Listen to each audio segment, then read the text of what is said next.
Okay, bumili na tayo ng bago nating side mirror sa MT-09 natin mga lord.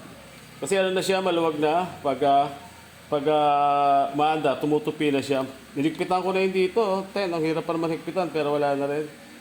Baloktot na, talagang maluwag na. Ngayon, bumili na lang kami ng salamin na ganito.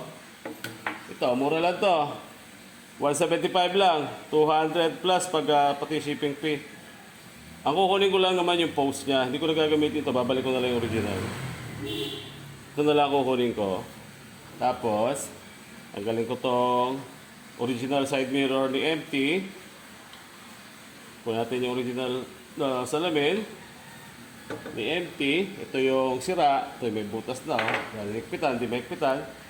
Ito na. Lalagay natin. Original pa rin. Ang post na lang hindi original. Ayan. Sakto naman yung trade, no? Para sa may mga nagbabalak magpalit ng ano dyan. Adjust tayo ng adjust. Ayan, okay lang, oh. Di ba? Okay na.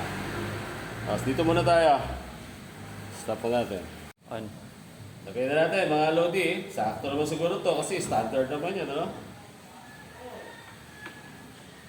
Ayan. Ayan, pumasok naman, no? Mga idol, oh. Ito, papalta ko na rin dito para pareha sila. Wala kung kaya kong higpitan, pero kung hindi. Parehas naman din yung taas. Ito, meron naman lock siya rito. Lalak na lang dito. Lock din dito. Back to original. Alam mo, original lang din. Ayan, ganyan lang. Alam mo, empty pa rin siya na original. Side mirror, di ba? Tapos, ito, kung mahigpitan ko na lang. Ito lang talaga isa, medyo malaki problema nito. Wala tayo ng open, ng yapi. Okay na to. Siguro pag-higpit, alam nyo naman na yan. Kung ano gusto nyo. Ito lang binili. Sa 175, may dalawang post na kayo. May salamin pa kayo extra. Okay, yun lang. Sa na-triple na natin. Ano natin kung paano palit. Kaya bibili tayo ng buong salamin. Ito, asa 3,000 to, yung original. 3,500 yata. Yung original, both side. Hindi ka na makakabili ng one side lang. Ito, dalawa.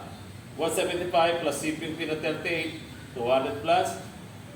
Yung 200, ano lang, no? Diba? Okay, ganyan na gawin nyo. Dahil laki naging problema namin dati ito eh.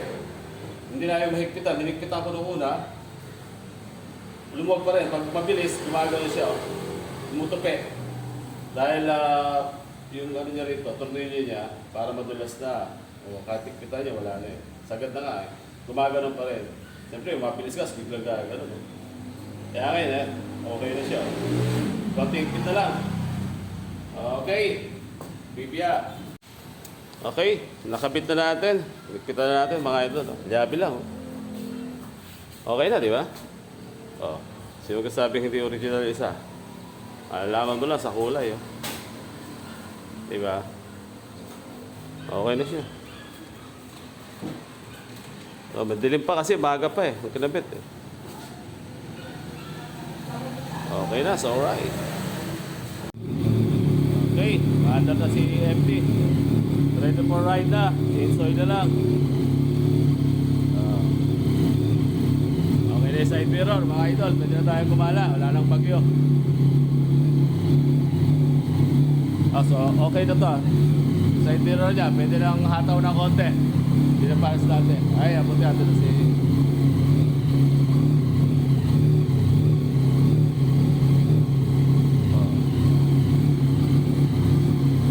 Ay, ang ilaw, kahit may cover, ano naman?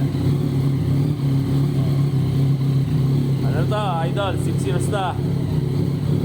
Review natin yung empty natin kung gaano siya ka-useful na motor.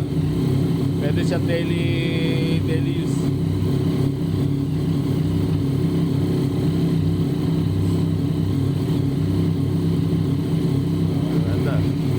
Pwede na siguro rep to, mainit na. Ayan. Bago kayo mag-rep, ayan, mga 50, 46, pwede yan, mga 40 lang. Okay, malamig pa siya. Bago natin siya bombahin na bombahin.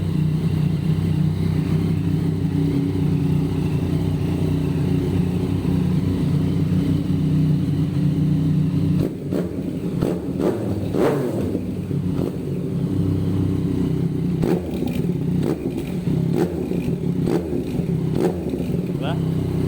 Tagal na yan, 6 years na. Okay pa rin. I-rep mo nga, boy. I-rep mo konti.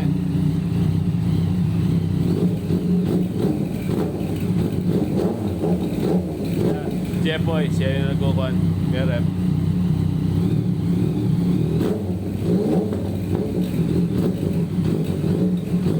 Galing, galing.